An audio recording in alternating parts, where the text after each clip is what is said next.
Good afternoon and welcome to this edition of our Friday Facebook Live. My name is Lydia Martin. I'm the Chief Communications Officer here in St. Lucie Public Schools, and I'd like to welcome our audience that is joining us today. Today we have an interesting topic that I know that many of our viewing audience has asked questions in the past about how they could become a teacher in our school district or a substitute teacher. So it's my pleasure to be able to welcome our presenters today. First, we have Jennifer DiDonato, who is our substitute coordinator. And we also have Heather Conte, who is our coordinator of retention and recruitment. And so welcome to both of you. Today they're going to go through the steps and processes that you can follow to become a substitute teacher or a teacher in our school district.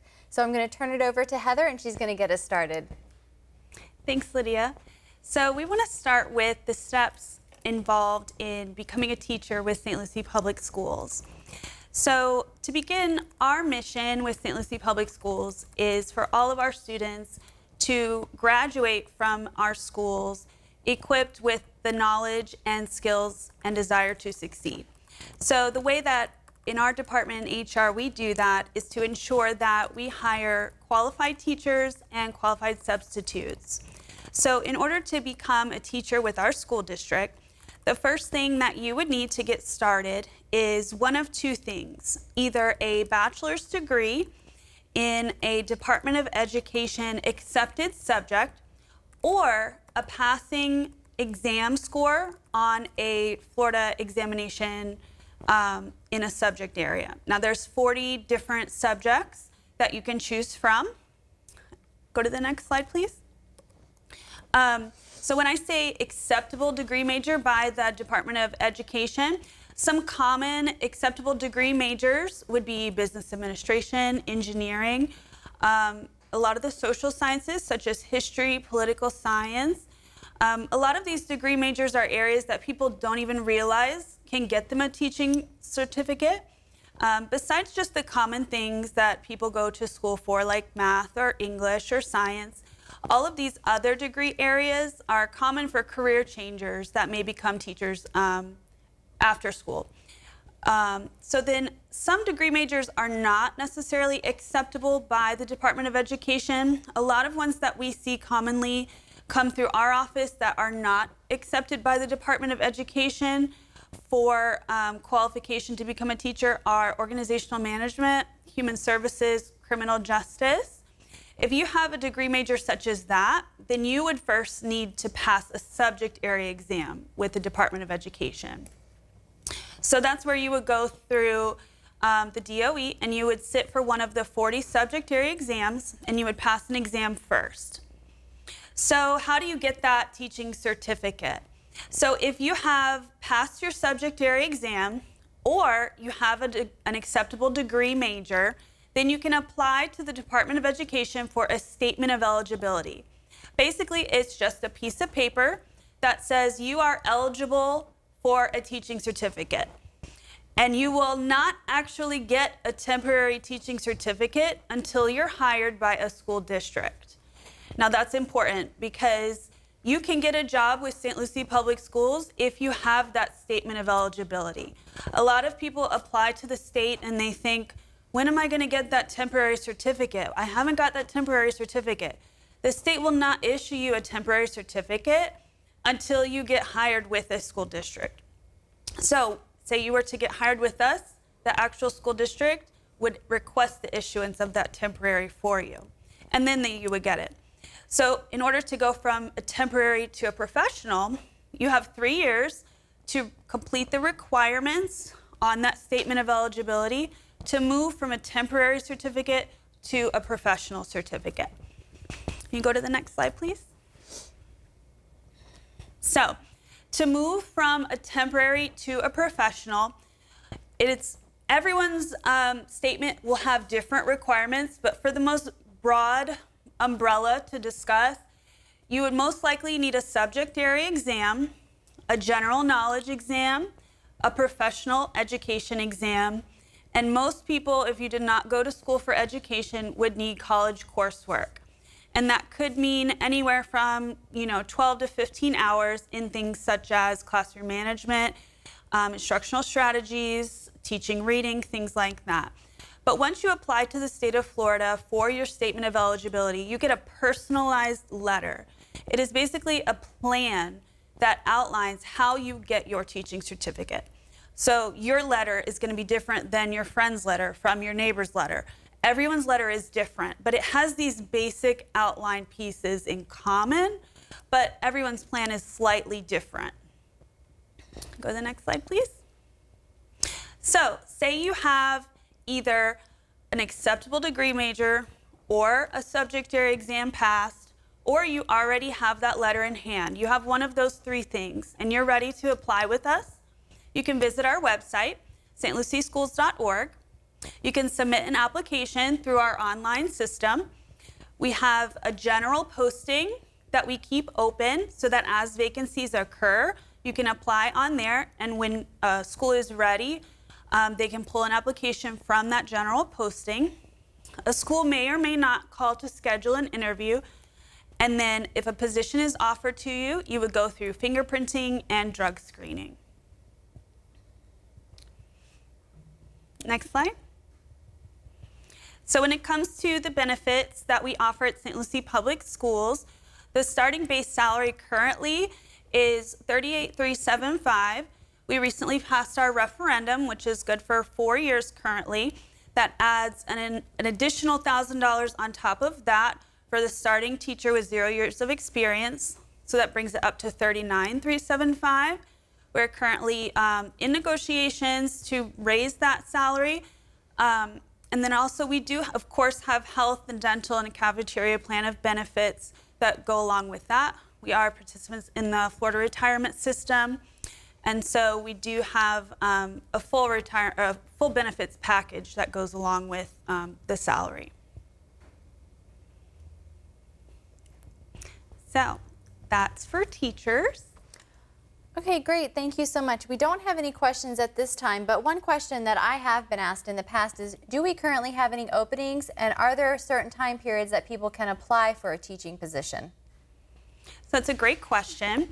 So throughout the school year, we definitely have people that can retire at any time. So we keep our general posting open throughout the school year. That way, as people retire or relocate or move throughout the school year, applicants can always apply and show their interest.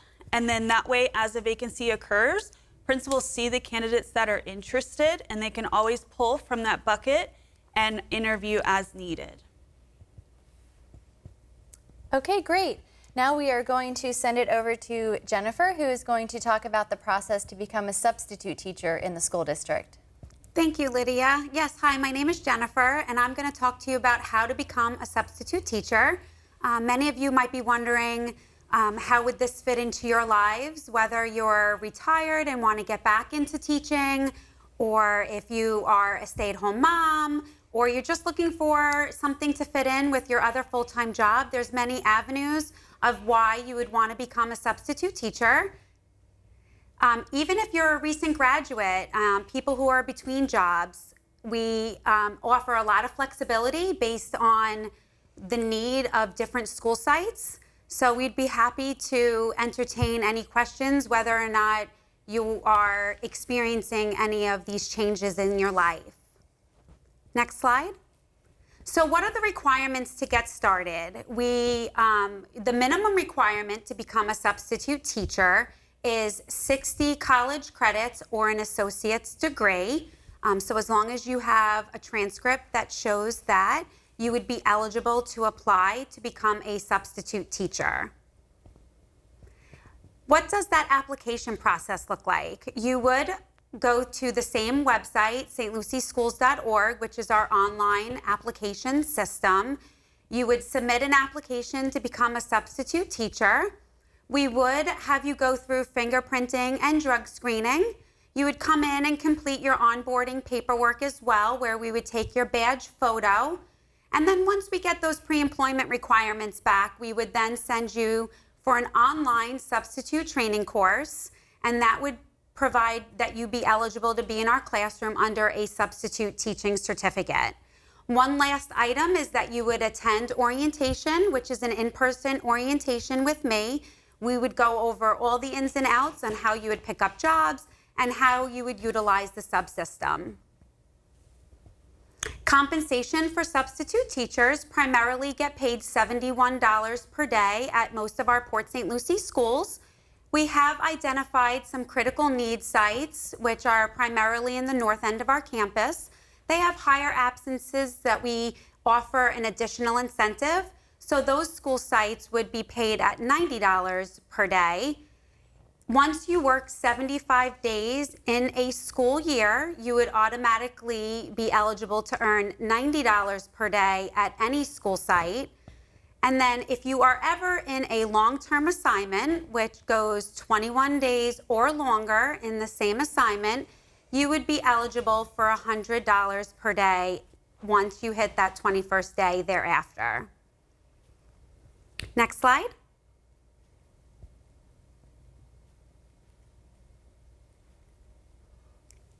So if you ever have any questions in regards to your application, these are two great contacts in our Human Resources Department.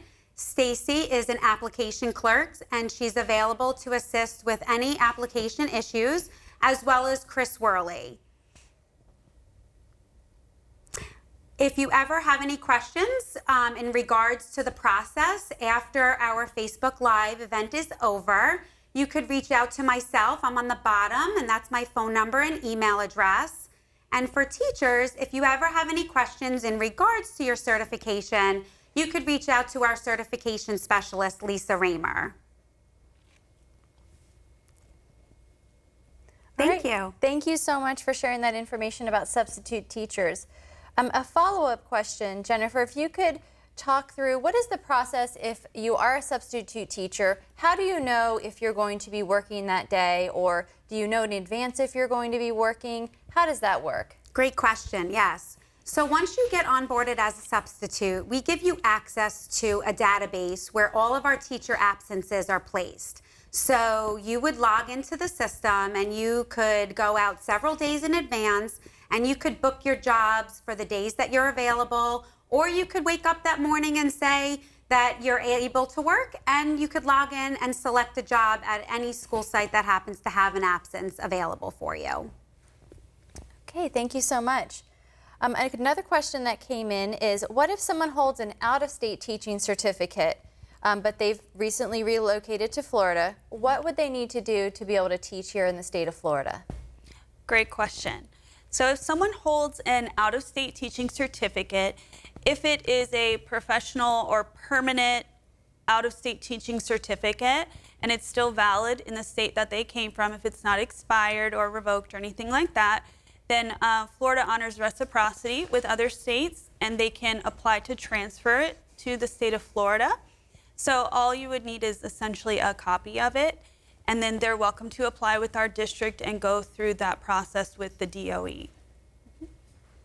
Thank you so much. Another question is, if someone is interested in becoming a teacher, but maybe they're not available this year, but they know that they would be available for next year, when should they start the process with the state to apply for that statement of eligibility?